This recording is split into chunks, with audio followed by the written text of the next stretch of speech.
Eviden Maret Amin, Waktu Kritikal Penentuan Indonesia Masa Depan. Ditulis Dairi Sudarman, pemerhati politik dan kebangsaan. Maret 2024 bagi bangsa Indonesia adalah waktu kritis. Diperlukan segala daya upaya sangat maksimal, membuat langkah strategis dan piawai secara konstitusional, menemukan jalan solutif yang imparsial dan integral dengan kepentingan seutuhnya, demi kesatuan dan persatuan bangsa dan negara ini.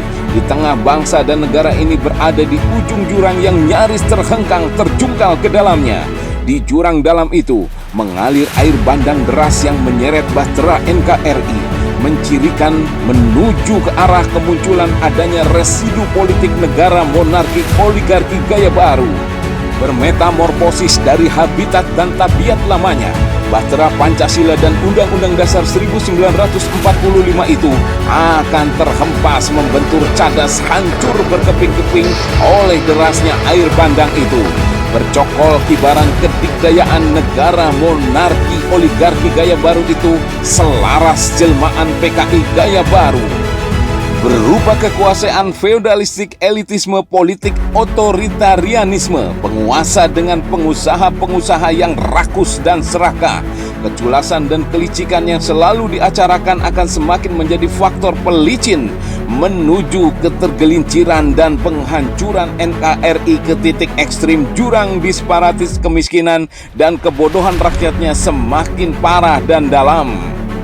Lihatlah betapa fenomenal transisi demokrasi adanya pergantian presiden di pemilu 2024, sekalipun atas perintah konstitusional, dipenuhi kotoran anomali, ekstrasi inkonstitusional, dan ketidakwajaran, pelanggaran, dan kecurangan.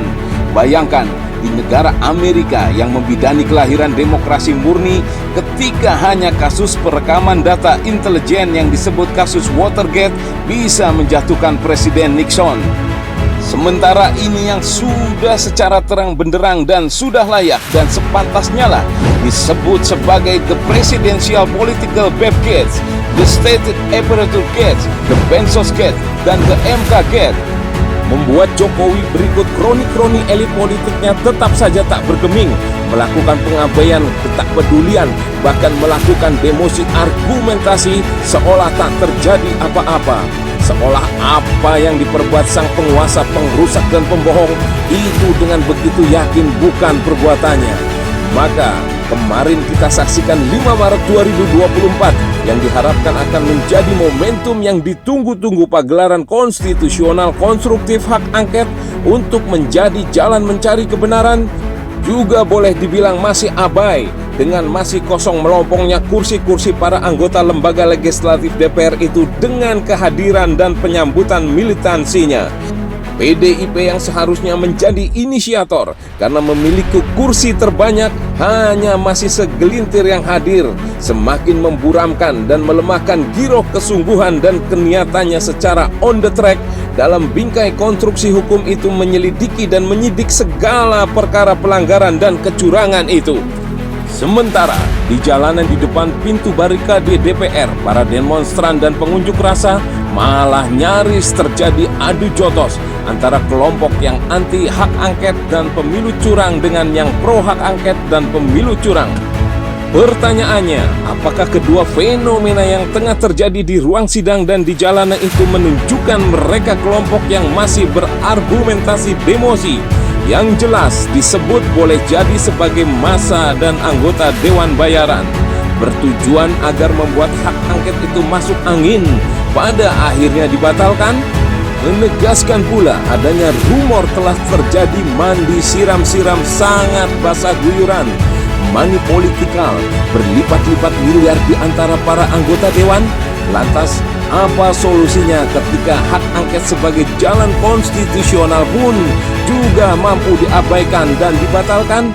Solusi akhirnya adalah apa yang disebut sebagai Eviden Maret Amin di kubu paslon 01 saat semangat dan pengharapan kemenangan selalu dikibarkan dan dikorbankan.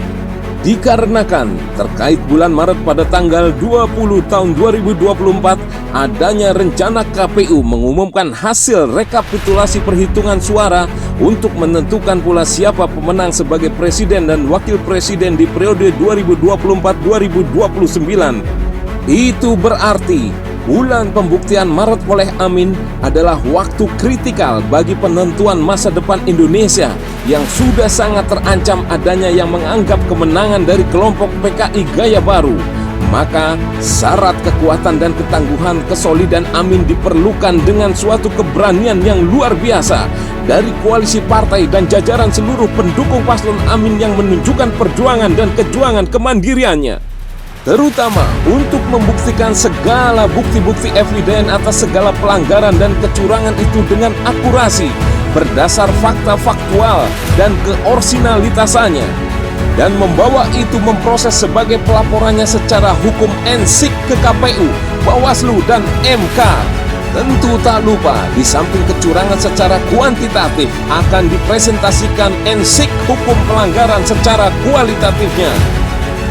Dan semoga saja itu menjadi bagian strategi kerahasiaan paling penting dari Amin, membuat kejutan untuk menjadikan eviden itu sebagai bukti politik atas faktual hukum ensik suatu kebenaran, bukan dipolitisasi pembenaran yang akan membuat segalanya sia-sia.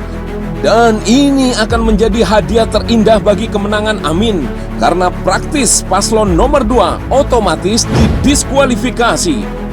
Kemenangan Amin yang nanti disimbolisasi sebagai kemenangan rakyat yang sudah mengidam-idamkan perubahan negeri ini, sudah dipastikan pula akan tersingkirkan politik PKI Gaya Baru dengan segala anasir dan residu politik negara monarki oligarki Gaya Baru yang memang tak diinginkan dan diharapkan kehadirannya oleh seluruh rakyat Indonesia. Wallahu a'lam bishawab.